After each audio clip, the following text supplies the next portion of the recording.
Daddy వచ్చాడా? ఇంకా రాలేదు నాన్న పని నుంచి. వచ్చే టైం అయింది.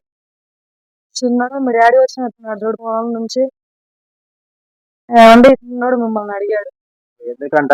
ఏమో నాకు తెలియదండి.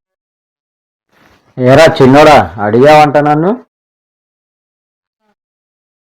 డాడీ నాకు ఐఫోన్ అన్న కావాలి, లేకుంటే పల్సర్ బండి అన్న కావాలి డాడీ. అది కాదురా చిన్నోడా, మన స్తోమత తగ్గట్టు మనం ఉండాలి కానీ బండ్లు, కార్లు, ఫోన్లు కావాలంటే మనం ఎక్కడి నుంచి తెస్తాంరా? మనకు 4 పూటలు తిండి దొరకడమే కనాగసం. అలాంటిది నేను ఎట్లా తీసేయనురా? మేమంటే ఎట్లా చదువుకోలేదురా చిన్నోడా. నువ్వన్నా మంచిగా చదువుకొని మంచి ఏదో ఒక ఉద్యోగం తెచ్చుకొని బాగుపడరా. అది కాదు డాడీ, నేనేం అడిగినా నువ్వు ఏం తీసావు? మన పక్కన సంతోష్ అంకుల్ చూడు, వాళ్ళ కొడుక్కి ఐఫోన్ తీసిచ్చాడు. నువ్వు మాత్రం నాకు ఏది అడిగినా తీసియావు. ఏం చదవాలో ఎప్పుడు చదువుకోవాలో నాకు తెలియదా డాడీ? నాకు తెలుసులే డాడీ.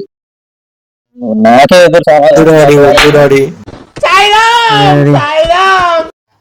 3 years తర్వాత బాలనగర్ బాలనగర్ బాలనగర్ బాబు, నీది బాలనగరా? ఎక్కువ బాబు, బాలనగర్ ఎక్కువ ఎక్కువ. బాలనగర్ బాలనగర్